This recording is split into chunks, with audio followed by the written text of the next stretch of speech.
saya ng ating Foundation Day last week. Nanonood din po kami rito at it's so good to really recall what God has done. Well, live na live po tayo ngayon dito sa ating studio. Isang magandang gabi po sa inyo lahat at araw sa mga nanonood ng replay. All over the world, we're being watched by different friends, churches, organizations, and we are all so blessed and encouraged to know that they are impacted by this ministry. Alam niyo po, ang dami kong narinig na mga testimonies this past few days after ng episode na yan natin nung linggo. Merong gumaling sa kidney stone, biglang chinek siya, hindi na siya ooperahan dahil nawala yung kanyang malaking bato sa kidney. Tuwang-tuwa po ako kaninang pinakikinggan niyang kanyang testimony sa 1:30 p.m. service. At meron din naman tayo na mga kaibigan na talaga namang naumentohan ng kanyang boss. 3 months bonus. Kamusta naman? Diba? Sana all na lang talaga. But I'm believing for more testimonies. Kaya po kanina yung nasabi ni Pastora Brenda to let us know how God has blessed you. And this is a long many months, for us to cross over ng massive harvest. Kaya itong September, I decided to start this week to continue, mabuild itong topic na ito ng massive harvest.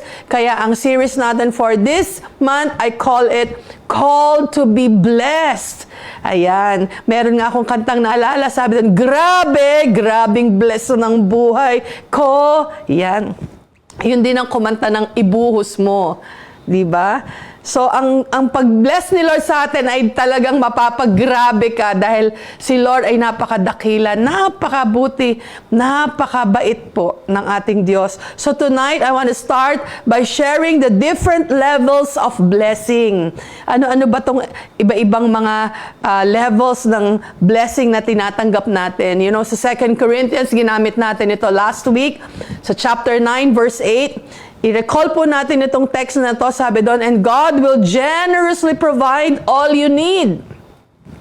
Then you will always have everything you need. Siyempre, pag generously provided tayo, lahat daw ay magkakaroon tayo lahat ng pangangailangan natin. And sabi doon, plenty left over to share with others.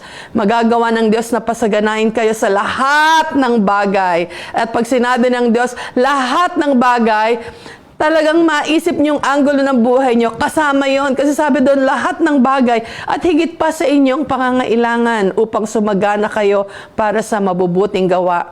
And we have shared that the word abundant in the New Testament means exceedingly, very highly, beyond measure, more. It's a quantity so abundant as to be considerably more than what would expect or anticipate. Kaya yung Tagalog na pasasaganahin kayo sa lahat ng bagay, the blessings of God manifest in different ways. Saan natin makikita itong mga pagpapalang ito? Not just material blessings, but spiritual blessings. Physical and having good health is a blessing. Emotional blessing, yan yung pagkakaroon ng kapayapaan, kagalakan, having a rested heart. Sa relationship, relational blessings. Ang pamilya ay nagmamahalan, hindi kayo nag-aaway-away, naglilibakan. You have good friends surrounding you. You have a strong support group. Yan ay mga relational blessings. And all these blessings are expressions of God's grace. They're expressions of God's favor and expressions of His love for us. So tonight, I want to focus on the material blessings that a person can receive from God. Kanina nakita natin yung iba-ibang manifestations, physical, spiritual, sa health natin, emotional, but I want to focus on material blessings, all right? So what are these different levels ng material blessings sa atin? Well, they come in various stages or intensities. Kaya iba sabi, grabe yung pagbuhos sa'yo, kapatid Sana ako rin, ganyan din ang buhos. May mga pa 3 months bonus. Depending on our readiness to receive. Yung iba sasabihin, bakit ready ka bang i-receive? Ina-expect mo ba? Hindi rin. So, God is a sovereign God. He can choose to have mercy to whom He wants to show mercy. He can choose to have compassion to whom He wants to show compassion. And ganun din sa blessing. He can choose to shock us and surprise us with many things.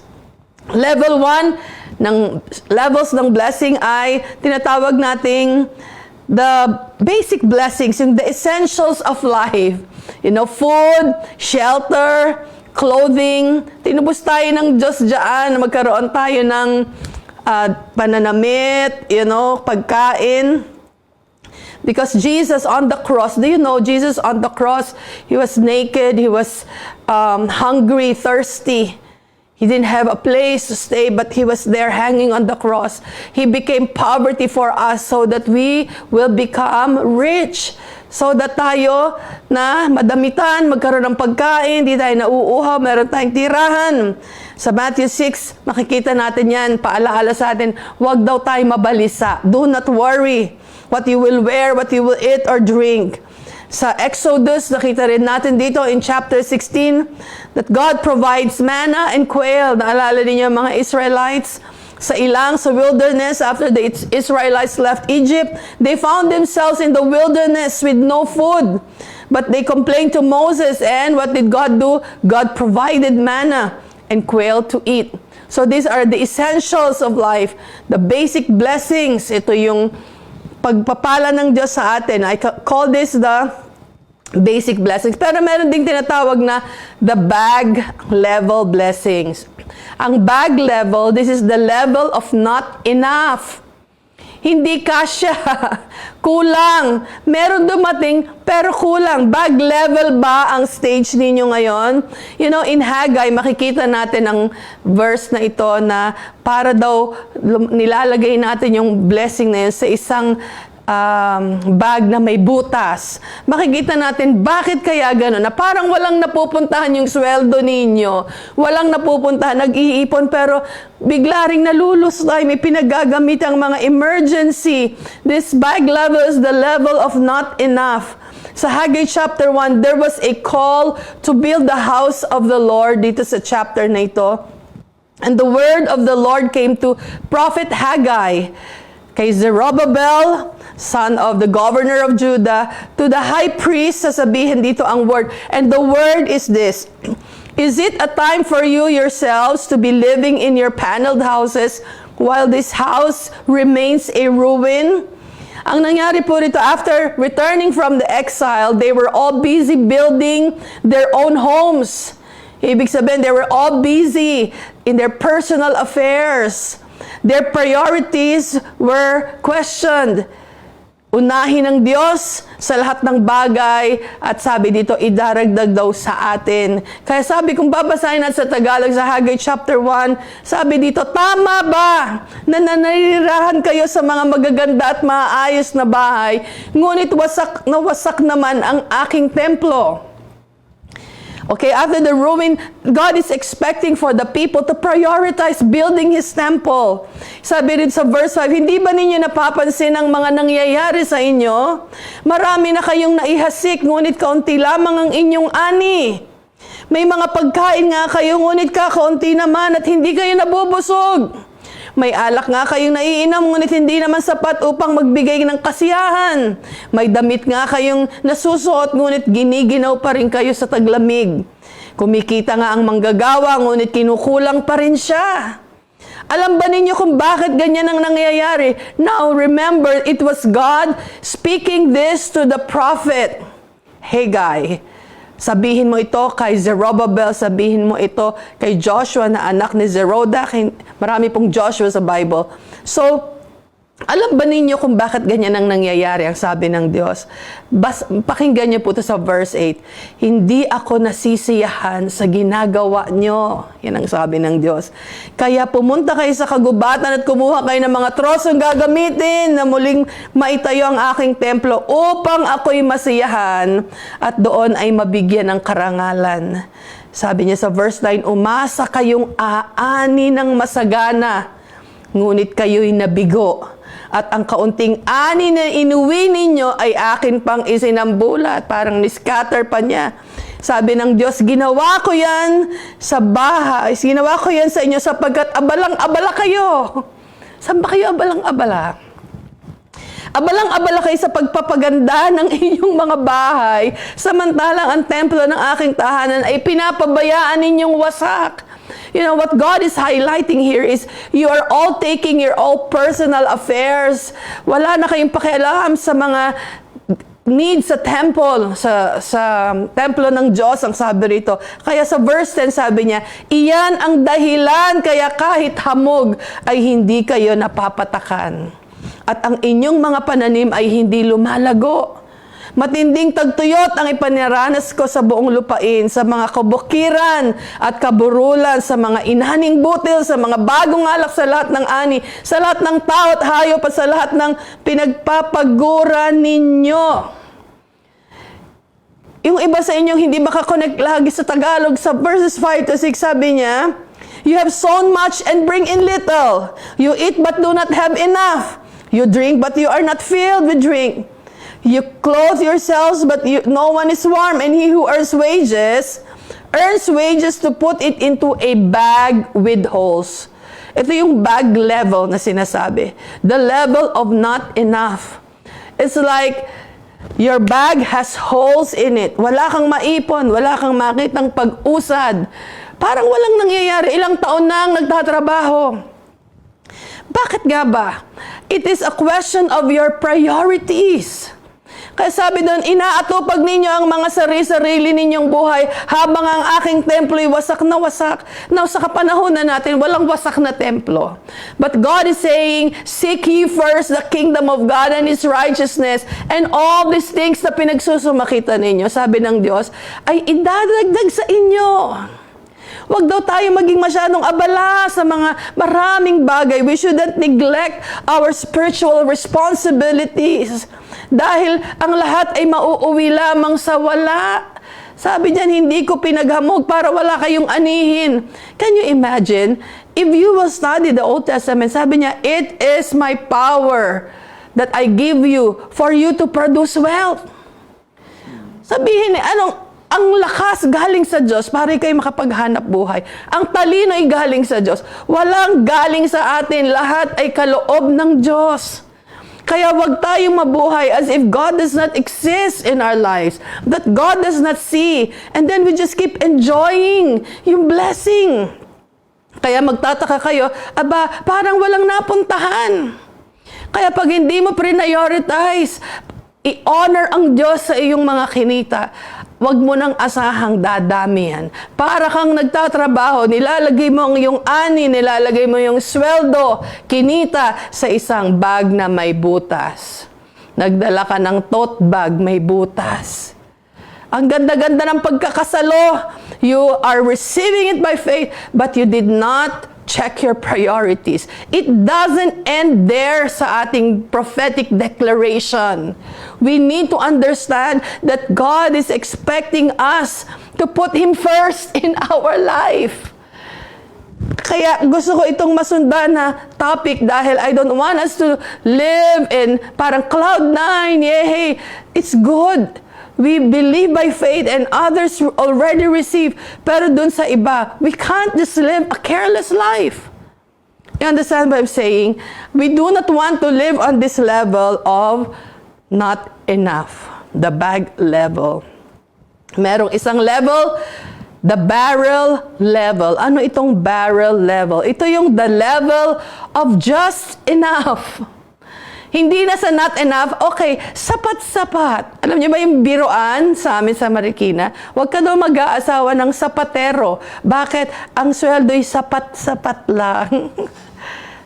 Marami kasing sapatero sa Marikina dahil yan ay tinaguri ang the shoe capital of the Philippines. Galing ako dyan. Laking Marikina ako. The barrel level is the level of just enough. There was a severe drought and famine in Israel nung panahon ni Elijah. And sa 1 Kings, makikita natin from chapter 17, verses 8 to 11, the word of the Lord came to the prophet Elijah. Sabi niya, pumunta ka doon sa Zarephath, which belongs to Sidon. Doon ka muna manirahan. Doon ka muna tumigil, tumambay, kasi may taggutom. I have commanded a widow there to provide for you. Merong balo doon na naghihintay. Ako ang nag-provide doon para sa iyo. So he arose and went to Zarephath, and when he came to the gate of the city, indeed a widow was there gathering sticks. Nakita nga niya ang balong babaeng ito at tinawag niya ang babae at sabi niya, "Please bring me a little water in a cup that I may drink. Bigyan mo naman ako ng maiinom." And as she was going to get it, he called her and said, "Please bring me a morsel of bread in your hand." Aba, hindi lamang tubig ang hiningi ni Elijah sa balong ito, nang hingi rin siya ng tinapay. Ano ang sabi sa verses 12 to 14? She said, "As the Lord your God lives, I do not have bread." Kasi nga may tagutom. "Only a handful of flour in a bin. Just enough. Wala akong extra para sa iyo kahit propeta ka. But a little oil in my jar, and see, I'm gathering a couple of sticks that I may go in. Iahanda ko ito para sa akin at sa aking anak. Wala akong extra para sa iyo." At sabi niya, kung ako'y makagawa, kakainin namin itong mag-ina at siya, pwede na kaming mamatay. Dahil nagutom, yun na ang last. It's just enough. And Elijah said to her, "Huwag kang matakot. Do not fear. Go and do as you have said. But make me a small cake from it first." Sabi niya, gawin mo yung para sa iyo at sa iyong anak. Pero bigyan mo muna ako. Huwag kang matakot. And bring it to me. And afterward, make some for yourself and your son. You know, the prophet knew because God spoke to him to go to that place. At meron ako inihandang balo sa iyo na magbibigay sa iyo ng pagkain. Kaya ang sabi niya, huwag kang matakot kasi sa mind ni Elijah, utos ito ng Diyos. Gusto kanyang pasaganain. Di ba minsan may dumarating sa buhay natin na wala ka nang ibibigay, pero parang gustuhin mo man, it's just enough. Marami bang nakaka-relate dito? Pagbukas mo ng iyong libreta, ng iyong pitaka, sapat-sapat lang. Pero Lord, hinihingi mo pa ito. Wala na nga. At sabi ng Diyos, huwag kang matakot. If you want to cross over that level of barrel level of just enough, we need to step out in faith tulad ng babaeng balo na ito. Elijah knew that if she obey, she will have more. Kaya makikita natin na the story ended up sa lalo pang dumami hanggang siya ay may lagayan. Pero nung wala na, huminto na rin ang provision. At si Elijah rin ay na-providean pa, meron pang mga steak na lumilipad, kinuha ng uwak, siguro sa mga palasyo yon ng hari. Aba, may naglalanding na steak, mga meat kay Elijah sa panahon ng tagutom. Kaya ang Diyos ay napaka-creative. His provision comes in many different forms. Maaring ang provision niya sa iyo ay through this person na yun na lang ang huling-huli niya. At baka naman ikaw yung taong yon na huling-huli na, aba, nirequestan pa ako, ito na nga lang ang last kong $2. But some of you, you still sowed it into God's work. And I've heard testimonies from you all that God multiplied whatever you have given to Him. God is a good God. He knows what we give to Him. He marks it. May listahan sa langit. Ano ba kayo? Huwag niyong sabihin wala namang nakakaalam nito. Well, the Lord knows. At kahit nga, naglagay kayo halimbawa ng mas malaking halaga ron dahil yun na lang ang nakalagay sa inyong pitaka. Pero sa puso ninyo'y kalahati lang pala nun ang gusto niyong ibigay. Akala niyo ba ang nakarecord sa langit yung malaki niyong binigay? Sa langit ang nakarecord kung ano laman ng puso mo. Kaya yun na lang talaga ilagay mo kung yun lang nasa puso mo. So the barrel level is the level of just enough. Kanina, bag with holes, the bag level, not enough. Ayaw natin ng kapos-kapos. Kaya anong gagawin natin? Aba, unahin natin si Lord. Sabi niya, i-withdraw ko ang mga blessing ng langit kapag kayo'y parang abalang-abala sa mga sarili-sarili ninyong buhay, hindi nyo iniisip ang inyong mga spiritual life. That's why we want to also prioritize that. And then the barrel level is the just enough. At least sapat na. Hindi ka na nangungutang. Wala nang mga naghahabol sa'yo naniningil. Napagkakasya mo na. Yung PC mo, pahaba ng pahaba. Natuto kang mamaluktot. Sapat. Natuto ka na mag-prioritize ng iyong buhay. But there is a level called the basket level. Ang basket level is the level where you can bless others. You have extra.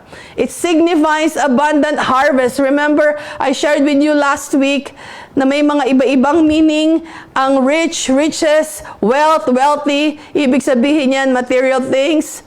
Pero merong prosperity, prosper, prosperous. Ibig sabihin noon, may concept ng success in doing what God has asked you to do. Pero yung tinatawag na abundance is you have extra to give to others. Ito yung basket level na meron ka ng extra. Hindi na just enough, may pang-abot ka ng tulong. Meron ka ng pang-abuloy, meron ka ng pang-extend, ng renta ng kaibigan. Eto, kunin mo muna, may extra ko rito. You are living in an abundant life. Ibig sabihin, meron kang higit sa iyong pangangailangan, kaya abundant, exceed doon sa need mo. Sa Deuteronomy chapter 28, this is a popular chapter. Kikita natin the blessings and the curses. Mamili ka, anong gusto mo? Blessing o curse? Pagpapala o sumpa? At inilista ron lahat, baka 60 plus yun. Verses, 68 I think, 68 verses of blessings and curses. Nasa sa atin ang pagpili, pero sabi niya rito, it came to pass, if you diligently obey the voice of the Lord your God, observe carefully all His commandments, which I commanded you today, the Lord your God will set you high above all nations of the earth, and all these blessings shall come upon you and overtake you. Yung overtake you is so that you can have extra to give away. Because you obey the voice of the Lord your God. Blessed shall you be in the city. Blessed shall you be in the country. Blessed shall you be in Bedok, in Tampines, in Punggol, and blessed shall you be in Singapore. Parang yun ang sinasabi dyan. Pumunta ka sa Pilipinas, blessed shall you be in Tuguegarao, in Bicol, and blessed shall you be in the whole Philippines. May pang-travel ka na. Blessed shall be the fruit of your body. Hindi ka sakitin. The produce of your ground and the increase of your herds. Sabi dito, nagkakaroon ka ng mga aumento, nabibigyan ka ng bonus, may increase. Kasi kung wala kayong bakahan, syempre hindi naman niya applicable sa kapanahonan natin. But sabi dito, the increase of your cattle and the offspring of your flocks. Nagmo-multiply ang iyong negosyo. Maaring yung sari-sari store mo, yung bakery mo, wow, kakaiba ang kita ng buwan na yun. Why? Because you diligently obey the voice of the Lord your God. You have carefully observed all His commandments. Kaya ang sabi sa verse 5, blessed shall be your basket and your kneading bowl. The basket level is when you have extra that you can bless others. At ito gusto natin. Kasi yung iba, napagpala na ng extra, hindi pa rin nagbibigay. Ang baratga. Napakatikom ang kamay na para bang sarili na lang niyang buhay ang lagi niyang iniisip na kahit magulang hindi man lang maabutan ng extra. Na kahit ang mga nangangailangan niyang kapatid talagang pinipikitan na lang. You know, God knows. Sabi niya, blessed shall you be. Your basket shall be full. Your kneading bowl shall be full. Ito yung mga grocery mo, punong-puno na expire ka na. Ayaw mo pang mamigay. Tingnan mo yung cabinet mo, tingnan mo yung ref mo, ang dami-dami nang nabubulok dyan. Minsan ang tingin ko sa ref, isang malaking malamig na basurahan. Dahil andun lahat ng basurang ayaw nyo namang ipamigay, ayaw nyo rin kainin. Kaya dapat may check, you know, blessed shall be your basket. God wants to give you more so that you can give to others. I can't emphasize this enough. Gusto ko ang kultura natin sa Cornerstone, kahit saan kayong church napadpad, sa Pilipinas man, sa Hong Kong, sa Canada, sa Australia. You know, we are a giving church. Itong kultura natin, hindi tayo makikiusap sa isa't sa, oy friend, please naman, baka may extra ka dyan. No, sensitive tayo sa needs ng iba. Hindi na nila kailangan manghingi, mararamdaman mo dapat yon. Nagtatransferan dapat kayo ng pera nang hindi na nanghihingi. Wow! Kaya dapat i-ready nyo lagi ang mga pay now transfer ninyo sa inyong mga telepono. Hindi ko po nakita PH. Abay, sorry ka. Hindi mo tinitingnan. Na-transferan ka na. Baskets will be full means that God will bless the Israelites here with abundant harvest for their daily provision and extras to share with others. So the key here is diligence in obedience. Hindi lang isang time, one-timer na pagsunod. Sumunod na ako, tama na yun. Bait-bait ko naman kung araw-araw ko susunod kay Lord. Well, we need to make it as our lifestyle. Lifestyle ang pagsunod sa Diyos because obedience brings the blessings of God, the massive harvest that we are expecting. Hindi ito magic na, yay, massive harvest. I am positioning our church. I am posturing you all to receive. Kaya part ng inyong preparation and positioning is the discipleship part, the teaching aspect. Nang tayong lahat ay matuto. Kaya hindi ito isang galawan na intindihan na nating lahat. Kaya itong buong Setyembre, mag-iisip tayo, what's the mindset? What's the blessed mindset? Hindi yung poverty mentality. Next Sunday, yan ang ating topic. Para hindi tayo parang poverty mentality. Naghihirap ako, paano na lang pag wala na ako, bibigay ko pa ito sa iba. You know, we don't want to entertain those kind of mindset. God promised that they will always have more than enough. So we need to observe carefully His commands. It's like saying the Lord will bless your house. Alam mo pa ba ang ibig sabihin ng basket level? It means your fridge will overflow. Ang iyong bigasan ay mag-uumapaw. Ang aparador mo ibubulwak sa mga nabili mo sa online. Hallelujah. Laging may sobra-sobrang mga ulam na may mga pataykom ka pa sa mga Sharon yan. Hallelujah. Laging may pauwi ka, lagi kang may paipit na mga extra. Oh, baka kulang ka na ng pang-shopping, baka makatabig ka ng palamigan sa mission trip, itong pera. Alam niyo ba, hindi ko kailangan ng budget sometimes when I go for missions, people just transfer money sa akin. God is saying, I am covering you. I am protecting you. I want you to enjoy. I want you to be blessed, Hazel. I'm not saying I'm appealing for money. I have more than what I need. But God wants to give us extra. Yan ang Diyos natin. He is a very good Father. Alam niyo kung ang earthly Father ganon, niya, okay anak, di ba may mga tatay na ganon? Alam kong meron ka, but I want to give you. Praise God! Ganyan ang ating Diyos. Kaya love na love ko yan si Lord. You know, if there's something that we want to measure, yung talagang dikitan natin si Lord, ng close na close tayo kay Lord. Kasi pag nahuli yung kiliti ni Lord talaga, lalabas, bubulwakan kayo ng mga pagpapala na kahit sobra-sobra na, hinahabol kayo parang dinidikit ang kasalikod mo ng blessing. Iyo pa yan, kunin mo, akin pa to. Wow, ang dami-dami naman. Hallelujah. Yan ang more than enough, the basket level, you have extra to share to many people. Naalala ko may time na nung umuwi ako, may sakit ang nanay ko. People gave me money. I have thousands of pesos and few hundreds of dollars. Wala pang 3 days, pinamigay ko sa mga pasyente sa ospital. Tuntua ako. Pero ibig bang sabihin wala kaming pangangailangan sa babayaran? Meron. Pero may nakatabi ka sa eroplano na parang wala naman. Sabi ni Lord, bigyan mo yan ng pera.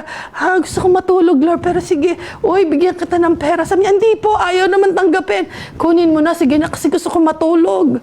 Praise God, nasa hospital ka na, may pastor pala sa kabilang kwarto, na parang mas kailangan niya yung perang nasa bulsa ko. Sabihin mo kay pastor, kanya na to. You know, God gives us extra to also be a blessing to others. Hindi yung parang, wow, ang dami ko nang naipon, ang kakabigay. No, it comes and it goes. It comes and it goes. Hallelujah. Kasi sabi ni Lord, ipapadaan ko kay Hazel kasi ibinibigay niya. Kasi ibine-bless niya rin yung iba. Pasasayahin ko tong batang ito. Pag gano'n na ang puso mo, na pagkakatiwalaan ka ni Lord, nako, milyon ang dadaan sa inyong mga kamay.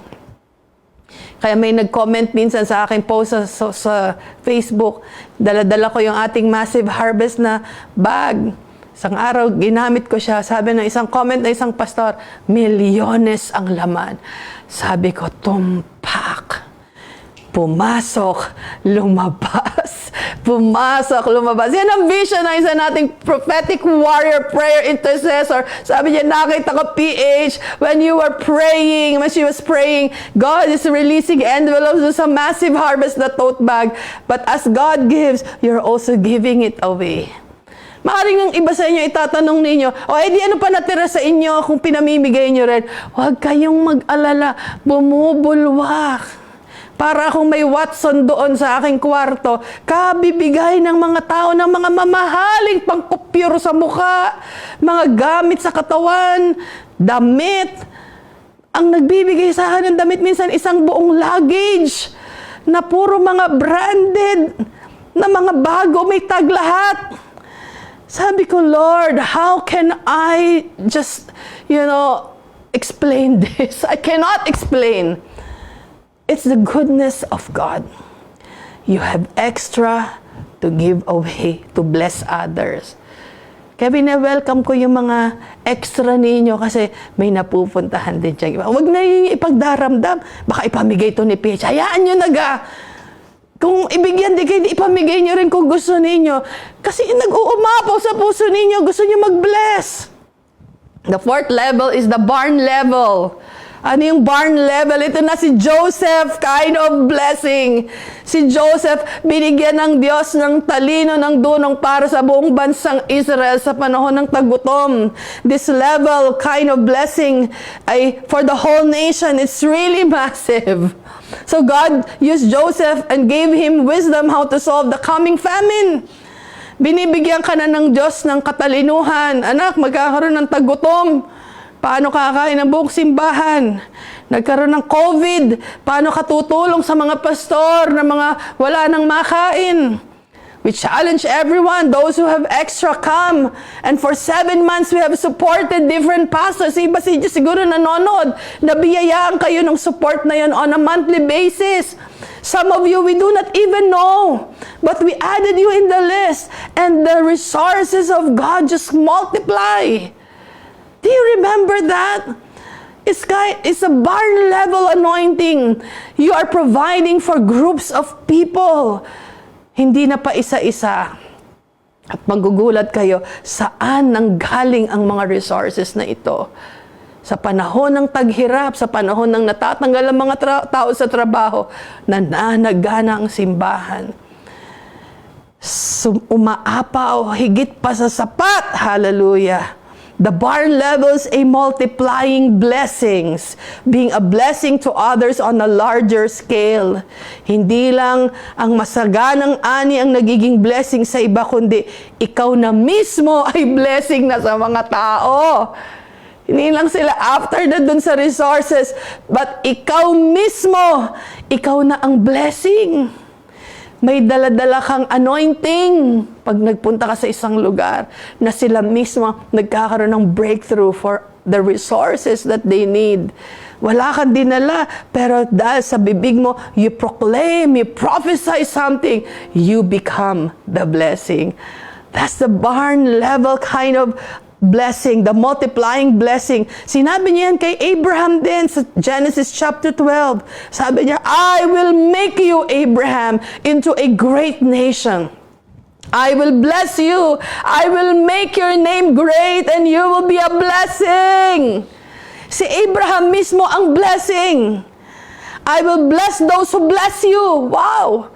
Ang magpapala kay Abraham, pagpapalain din ng Diyos. Pag ikaw na ang blessing sa tao, pag bless ka ng tao, ibe-bless din sila ng Diyos. Tulad ng pag-bless nila sa iyo. And whoever curses you, yan ang mabigat dyan. Pag isinumpa ka naman nila na ikaw ay pinagpala ka ni Lord, they will be cursed. Kaya hindi mo pagpapapatulan yung mga taong umaaway na sa iyo. Kasi bahala ng Diyos dyan. Sabi niya, I will curse those who curse you, but I will bless those who bless you. You are a blessing to the people. And all the peoples of the earth will be blessed through you. Yan ang sabi niya kay Abraham. And we are from the seeds of Abraham. Kaya atin din niyang blessing na yan. Maraming iba-ibang blessing. So harvest is guaranteed. No doubt about that. As we continue to obey Him with all diligence and follow His commandments faithfully, we will see this massive harvest coming. Hindi lang siya season. It becomes a lifestyle to you. It becomes your way of living. Can you see this? Hallelujah. I hope I'm not talking to a piece of here.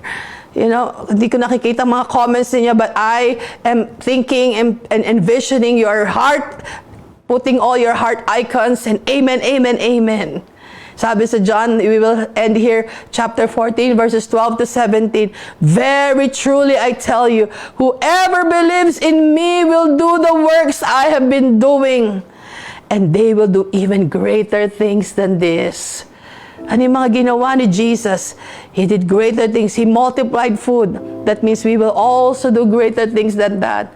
If Jesus multiplied food, we will also be multiplying food even in these last days. May mga darating ng mga tagutom, taghirap, mauubos na naman ng mga laman ng grocery, pipilang mga tao sa bigas. Our words can be a blessing. People will be blessed through us because we are from the seed of Abraham. People will be blessed through you. Yan dapat ang ating i-claim. Hindi na yung mga painot-inot, mga okay, just enough, sapat-sapat. Okay, may konting extra, mabuti. Pero gusto natin yung nag-uumapaw. Hallelujah. Sabi ni Lord, I will do it. You will do greater things than this. It's like saying God is giving us a blank check. Sulatan mo. Anong gusto mong amount? Anong kailangan mo, anak? Isulat mo, parang blankong cheque. At iyon ang ibibigay natin sa langit. Lord, ito. Kailangan ko po, Lord, ng 5 milyon. Kailangan ko po, Lord, ng isang building. Lord, kailangan ko po ng bahay.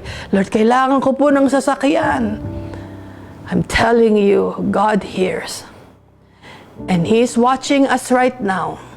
He's checking each hearts tonight. Tinitingnan niya ang level ng inyong faith. How are we going to surrender this to the Lord? I-surrender natin ang ating mga doubts. I-surrender ninyo ang inyong mga unbelief. Yung pagka-limit ninyo sa Diyos, nililimitahan ninyo siya na parang wala siyang magagawa. Parang wala siyang power. No, God is so powerful. He can do exceedingly abundantly above all that we could ever ask or think. Kaya ngayong gabi mananalangin tayo. Some of you have needs. Some of you have different, concerns sa buhay. But I believe that God, in His mercy, in His provision, He can shower us with His goodness. Praise the Lord. Salamat, Panginoon, sa gabing ito. I was challenged myself, hearing myself, Lord, sharing what you have deposited in my heart. It builds my heart. It builds my faith. And Lord, I thank you. I have the faith tonight to release this massive harvest, this blessing to your people who are listening. Lord, tinatanggap namin anumang mga kaloob na ibibigay mo sa amin sa mga pangangailangan ng mga kaaming kapatid. If you have concerns about payment sa bahay, sa mga utilities, God's blessing is more than that. And I believing right now for a release of provision. Provision after provision for you. Healing for you. Hindi ka na mapupunta sa hospital.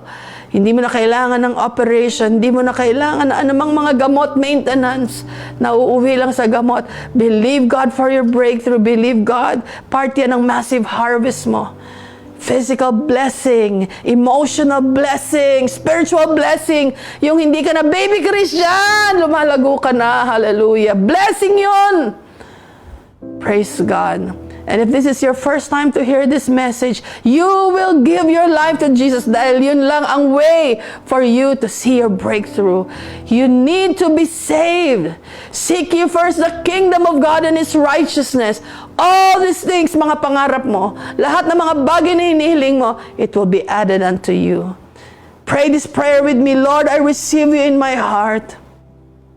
I confess my sins. Forgive me. Cleanse me, Lord. Come into my heart. I surrender my life to you. Tonight, be the King and Lord of my life. In Jesus' name, amen. If you have prayed that prayer seriously, the Lord heard you. And I pray that you will continue to grow in your faith. Patuloy ka makinig, kahit online. Maghanap ka rin ng mga masisimbahan, ng mga full gospel churches, charismatic churches, Pentecostal churches around your place. God wants to see you worshiping Him. Amen? Sa pagpapatuloy po, next Sunday, wag po tayong kakalas. Paganda ng pagandang buhay. God is good all the time. Amen. Good night and have a good rest, everyone. I love you. Mwah!